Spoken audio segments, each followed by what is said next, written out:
कहानी सुप्रीम की के पहले भाग में आपने सुना, स्वर्ग सिंहासन छीन जाने के डर से परेशान देवराज इंद्र को पवन देवता आश्वस्त करते हुए कहते हैं कि ये तुच्छ मनुष्य तो भगवान पर यकीन तक नहीं करते और केवल कीड़े मकोड़ों की तरह जीवन जी कर मर जाते हैं। हमें इनकी फिक्र करने की कोई आवश्यकता नहीं है।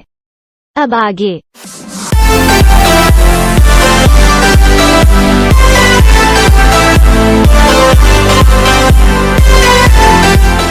इन दुष्ट मनुष्य से मेरी रक्षा करो प्रभु, मेरी रक्षा करो। त्राहिमाम त्राहिमाम, हे पालन करता श्री हरि, त्राहिमाम। प्रकट हो वैकुंठपति, प्रकट हो, दर्शन दो पृथ्वी नारायण, दर्शन दो।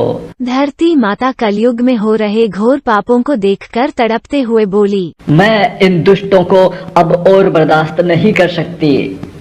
इनके द्वारा किए जाने वाले पाप इतने भयंकर हैं कि मन करता है कि भूकंप, बाढ़, तूफान, सुनामी इत्यादि प्राकृतिक आपदाओं से पूरी की पूरी मानव जाति को ही नष्ट कर डालूं।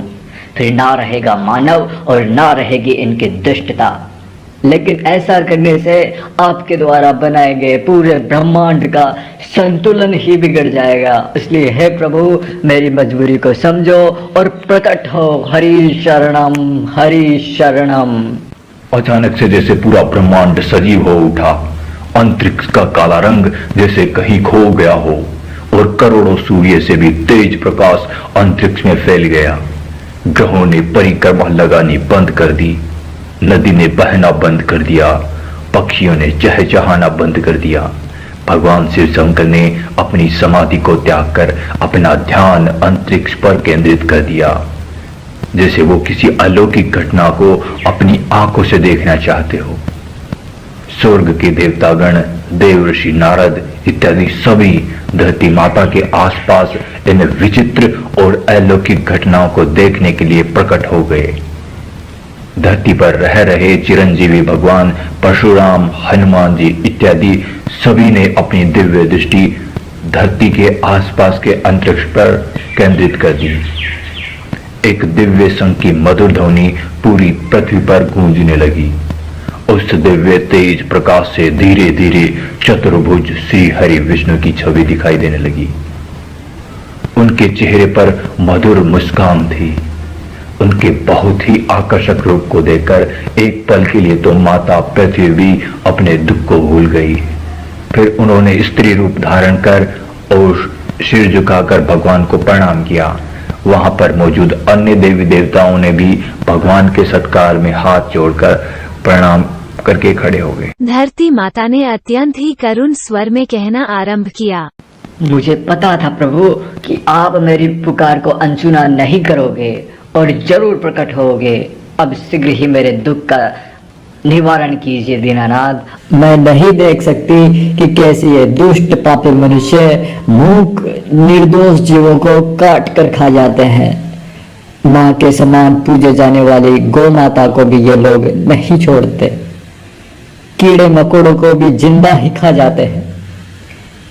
ये दुष्ट इंसान छोटी छोटी अबोध बालिकाओं के साथ बलात्कार करके उनका जीवन बर्बाद कर देते हैं।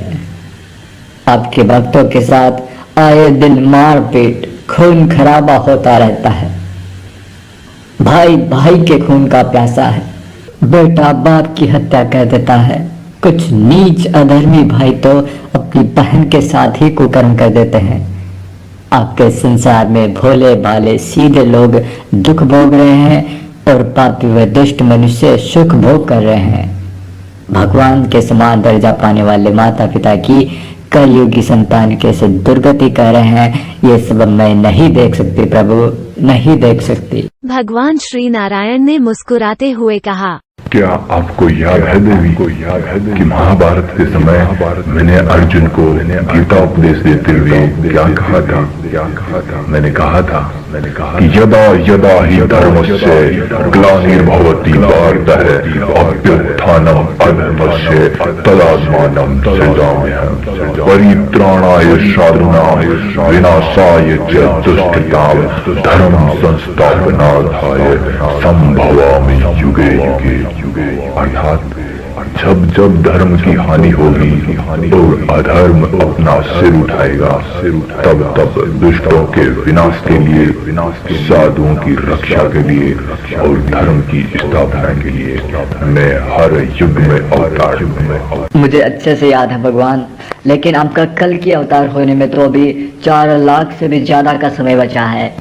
तो क्या तब तक मैं इन पापियों को ऐसे ही बर्दाश्त करती रहूंगी? ये मुझसे बर्दाश्त नहीं होगा प्रभु, आपको शीघ्र ही कुछ करना होगा, अन्यथा मैं खुद ही इन पापियों का समूल विनाश कर डालूंगी। धरती माता ने अधीर होते हुए कहा, अधीर ना हो देवी वसुंधरा, मेरी इच्छा के बिना इस पूरे ब्रह्मांड का एक भी कण इधर से उधर नहीं होता।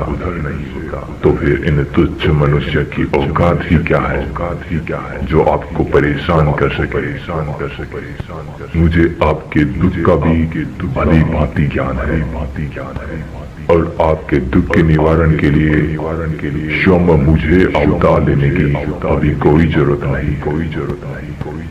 अब से कुछ शताब्दियों बाद अंग्रेजी वर्ष सन 1995 में एक दिव्य आत्मा पैदा होगी जो कि सुप्रीम के नाम से प्रसिद्ध होगा। वही आपके दुखों का अंत करेगा। भगवान विष्णु ने माता पृथ्वी को सांत्वना देते हुए कहा, सुप्रीम अर्थात प्रभु, इस तथाकथित सुप्रीम के बारे में थोड़ा और जानकारी दो, जैसे कि वो कहाँ पैदा होगा, उसका नाम क्या होगा, क्या उसके पास कोई चमत्कारी शक्ति होगी, वो किस प्रकार से मेरे दुखों का अंत करेगा, वो लोक कल्याण का कार्य कब से आरंभ करेगा। माता पृथ्वी ने कई सारे सवाल एक साथ पूछते हुए कहा, कुछ सत्य घटनाओं से प्रेरित इस अनोखी कहानी का अगला भाग सुनने के लिए इस एक हरि भक्त YouTube चैनल को सब्सक्राइब कीजिए और कमेंट बॉक्स में लिखना ना भूलें। जय श्री हरि। ऐसे ही आने वाले और रोचक तथा परम कल्याणकारी वीडियोस देखने के लिए सब्सक्राइब कीजिए हमारे YouTube चैनल एक हरि भक्त को अभी।